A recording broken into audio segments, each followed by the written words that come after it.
Good morning, distinguished guests and all delegates. Greetings from the Roy Hill berths at Port Hedland. As you can see, we have two ships in harbour, one almost loaded, which will go out tonight, and the other, which we're about to start loading, which you can see is high in the water. May I welcome delegates who have travelled from near and far to be here today. I am delighted to be asked to present the opening address and wish Diana and team and all delegates an interesting and enjoyable summit. Thank you very much for awarding me with the inaugural Federation Star Award, which recognises leading role models for women. I am deeply honoured and very delighted to be the inaugural recipient. May I start by reflecting on some of the history and the then culture of Victoria, which enabled the living standards we enjoy here today, and which billions of people in this world, deprived of such culture and growth, are not as fortunate to enjoy. My favourite Victorian books, the Billabong series, were written by Mary Grant Bruce and capture the history here and the then culture very well. The story is set in Victoria, with some glimpses elsewhere given the war history, but primarily in the Victorian rural areas, and the series takes us from pre-World Wars through to the end of World War I and into World War II. These books featured Nora and her family as the main characters. Nora was fortunate to have a very good father, a man of integrity, a patriotic Australian, one who led by example, hard work, sacrifice, gave a helping hand to his mates in need or others going through very hard times, was responsible, strong, and able to cope with the many challenges that life on a then remote cattle property threw up. One who didn't look after his family based on handouts and had no sense of entitlement, who didn't expect the government to control his life, rather very much do for yourself or do without. This and the at times toughness of outback life helped Nora and her brother Jim develop a set of values and the culture that initially built Victoria. The value of hard work, independence, decency, perseverance, love of country and resilience. A culture that respected hard work and people achieving from that, be it from scratch or from building upon what their parents may have started, providing jobs for others. Yes, this was a book series, but it also well portrayed the then Victorian, indeed Australian way of life, and what grew our country and enabled the living standards we enjoy today. A culture still of relevance and importance should Australia truly wish to become a growth centre. These values and culture are vital as we as a nation currently face many difficulties, albeit mainly self-imposed, including but not only record and growing debt, where we can't even pay the interest without borrowing more to do so, increasing regulation, approvals, permits, licenses and compliance, and what should be unsurprising, declining investment, now the lowest it's been since the low investment that marked the socialist government during the Whitlam years. Our Asian neighbours can't understand us. Despite our large landmass, abundance of natural resources, educated population, friendly neighbours and relative political stability, we are not a growth centre like other countries such as Singapore, who are without the benefits of our natural resources and land. To become a growth centre of the world, we need to realign our attitude to what it takes to encourage investment into our country and better understand that this would bring the associated benefits of sustainable employment, rising living standards and greater international recognition.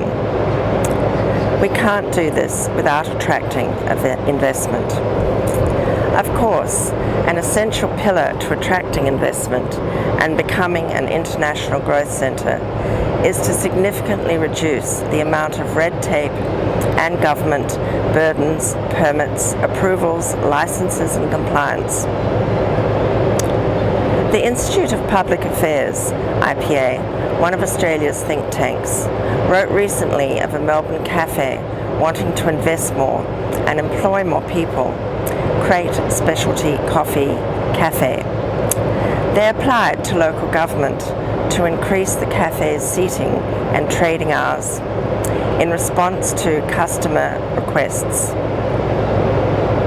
This application would have created more jobs, but was knocked back by local government due to just one single anonymous objection. Let me give you another red tape example in central Victoria. Earlier this year, and astounding to many, a wild orchid stopped the building of a gold mine in the small town of Talbot. And how close was the culprit plant growing to the proposed gold mine? 7 kilometres away, nowhere near the proposed mine. Not only was there a 7-kilometre buffer zone, but to be permitted to get this investment and growth happening, the 3 miners were asked to pay $900,000 to the state government to remove grass because an orchid may grow there in the future. Do we need countless government regulations to invest in and build projects such as this? Or do we need to ensure investment and growth like used to happen to enable our country to grow and enable the living standards we enjoy today? Victoria is not the only place being hampered by government tape. Our entire country is. Concerningly, the Consolidated Pastoral Company, a large agricultural business that operates 19 cattle stations across Australia, estimated that it has to comply with more than 300 pieces of government regulation and red tape. For an industry that is so essential to our country's prosperity and future, should governments be increasing the number of regulatory burdens? Much earlier in my life, back in the mid-60s, I can well remember the excitement of achievement that investment in the Pilbara created to build a new railway, port town, mine and mine town, all in just 22 months. An achievement that built more roads in the Pilbara, brought schools and hospitals to the Pilbara, recreation facilities, shops, chemists, hairdressers, yes, very exciting to locals who'd lived decades on stations without such facilities. Even police stations and post offices were built and provided by private investment. This could never happen in Australia today in 22 months. Those who suffer unemployment and underemployment issues, such as women and young people, need to know that the currently onerous level of government regulations, etc., prevents them from getting jobs or choice of jobs when they graduate school or university and during their later life. Businesses will simply not invest and employ if their costs and risks are too high and likely to increase due to demands from out-of-touch government. Take Roy Hill, for example, our company's $10 billion mega mine in the Pilbara. How many approvals, permits and licenses do you think we had to complete before construction even commenced? 50, 200, 2,000, 3,000, or even 40, as a former Australian Prime Minister guessed? No, more than 4,000 pieces of red tape had to be undertaken even prior to construction. More than 4,000, and more for construction. What small company can pay for all that? Our governments are creating the circumstances where some industries become out of reach of small businesses. Yet small businesses are the backbone of Australia and the largest single employer.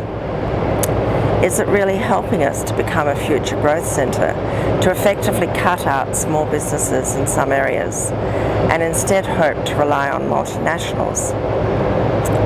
You may like to know that Roy Hill employs a slightly higher percentage of women than others in the Pilbara and in the West Australian mining industry. I'm very happy to be told by women employees that our culture is better than other mining companies that experienced. And I'm very happy to be told that despite mining being unpopular and almost a dirty word in parts of Australia, by women working at Roy Hill, that they love to do so and remain proud of their industry despite the knockers.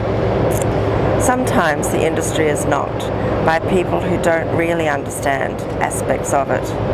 I've heard that people in the East think the Pilbara has become a giant quarry that stretches for hundreds of miles. I hope those who may have this impression fly over the Pilbara for themselves. You can see from the air what relative pinpricks these scattered, non-adjoining mines are. They do not form a giant quarry stretching hundreds of miles, but they are important to employment, opportunities for related businesses, paying some of the government debt that otherwise would likely see even higher taxes, providing facilities in the bush that people in the outback would otherwise have to go without, revenue that contributes to our defence, police, elderly and healthcare, and more. Indeed, the mining industry helps to maintain the living standards our country currently enjoys. Some years ago, when Ian Macfarlane was the Federal Resources Minister, a detailed survey was undertaken measuring the size of land that car parks at hotels take up and mines take up. They were similar in size. Yet we don't hear an outcry about the car parks at hotels, do we? Few companies are taking the risks to develop mega projects due to Australia's high costs and excessive government burdens, and unfortunately for Australia, have moved their investment offshore. To attempt to illustrate how bad Australia's red tape problem is, the IPA estimates that red tape costs the Australian economy approximately $176 billion annually. Who knows all that has been lost? The cost could be astronomically more. Imagine all of the people who could have been employed for that amount of money, and the revenue lost as a result of government regulations.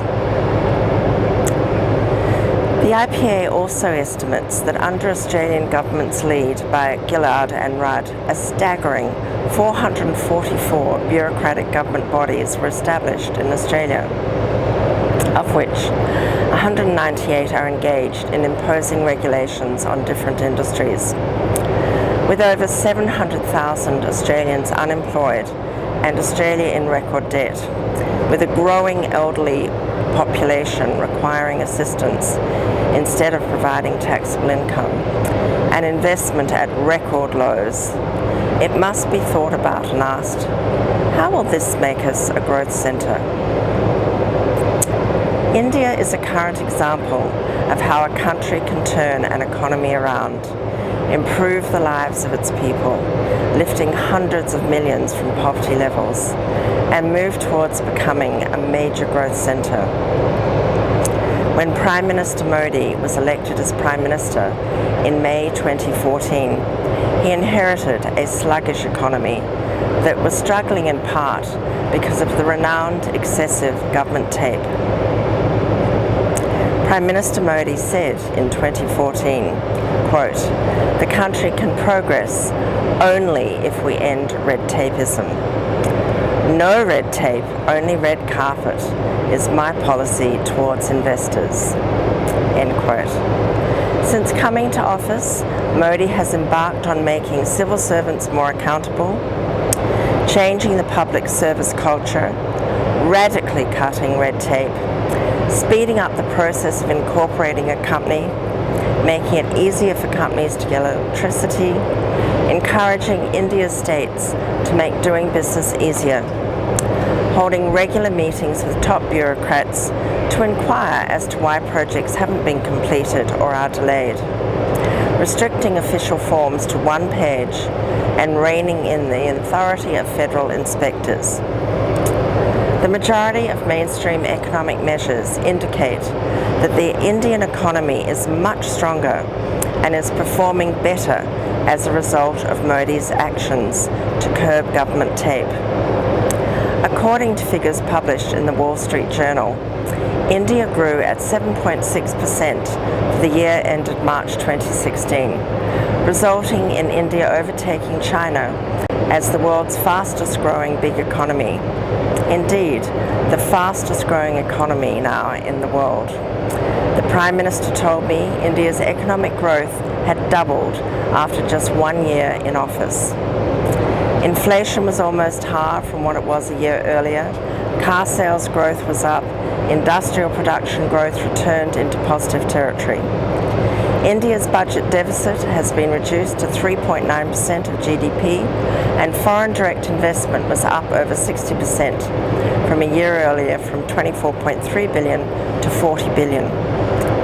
This significant reduction of government tape is ensuring that India is fast achieving raising living standards for its people and becoming a key global growth centre. In my view, Prime Minister Modi should be congratulated and emulated. As then President Ronald Reagan said, quote, "Government's first duty is to protect the people, not to run their lives," end quote. The second key pillar to becoming a growth centre is to ensure low government burdens. High taxes, increasing licence fees, and other government imposts provide disincentives to business as to where to invest. Low tax rates not only encourage businesses to invest, but it is through this investment that jobs are created and revenues rise. As Margaret Thatcher used to explain, quote, "Let us never forget this fundamental truth. The state has no source of money other than money which people earn themselves. If the states wish to spend more, it can do so only by borrowing your savings or by taxing you more. It is no good thinking that someone else will pay. That someone else is you. There is no such thing as public money. There is only taxpayers' money," end quote. The more a business pays in tax and meeting other government burdens, the less money is available for that business to invest and grow employment or enable it to give salary rises and bonuses. As Ronald Reagan said, quote, "The problem is not that people are taxed too little. The problem is that government spends too much," end quote. To be a global growth hub, a nation must be internationally cost competitive. Critical for cost competitiveness is low government costs, which Australia does not have. High tax rates and increasing licence fees and costs of meeting and complying with government tape reduce a nation's international competitiveness and its potential to be a global growth hub. It is not enough to talk of jobs and growth and rely on a country's natural advantages to become a global growth centre. Nations have to have low government cost burdens to ensure they can remain internationally cost competitive and to ensure that investment flows into that nation. Without this, a country could never be a global growth centre. Here in Australia, we are not only a heavily over-regulated country, but we are an overtaxed and licensed one too. Out of the OECD countries, Australia has the 4th highest company tax rate for large businesses, up there with Greece, Portugal and Belgium, whose economies are all severely struggling. Australia's 30% corporate tax rate is well above the world average corporate tax rate of 22.38% and higher than that of other countries in the Asian region, whose average corporate tax rate is 20.86%. The Tax Foundation found that every region in the world has seen a decline in its average company tax rate over the past 12 years, from 30% in 2003 to 22.8% in 2015. Australia's has remained constant at 30% for big businesses across this period. Now take Singapore, for example. Singapore is one of the world's most successful countries that has been able to transform from an undeveloped nation with low living standards into an Asian growth centre, with its standard of living so high that its income per capita is the 4th highest in the world. All this in only a few decades. Unlike Australia, Singapore has no natural resources. It even has to import its water and all its minerals and most of its food, and has inadequate land space, having to create more, making Singapore's growth centre record even more impressive. Sound fiscal policy, a policy of no government regulations to delay investment or businesses, low taxes and tax incentives, underpinned investor confidence and have been critical to Singapore becoming a growth centre, raising Singaporean standards of living. We only have to study and take ideas out of the success record of our neighbours' history under Lee Kuan Yew to become an international growth centre. Currently, Singapore's corporate tax rate is 17%, compared with Australia's 30%. In addition, Singapore's top personal income tax rate is 22%, which may also help to explain Singapore's work culture. Compare this with Australia's effective top personal income tax rate of 49%, including various levies. Singapore is the least red tape burdened country in the world, truly open for investment and business. Former British Prime Minister Sir Winston Churchill stated, quote, "For a nation to try to tax itself into prosperity is like a man standing in a bucket and trying to lift himself up by the handle," end quote. Also, let's take Israel, for example, which I recently visited. The Israeli people are so grateful to have a country and are very proud of their country's achievements in its relatively short history. And despite very considerable difficulties, such as little water, they have become the best or one of the best at desalination and recycling wastewater in the world. And of course, the difficulties of lack of security given their neighbours. They are very proud of the hard work, sacrifices and achievements of their people. When I asked them what they love about their country and what they like to do when not working, I was repeatedly told by the Israelis I met of the foregoing. I couldn't help but admire their culture, a culture that has provided significant growth for their country despite real adversities. More than once I heard that they were the originators of brainstorming.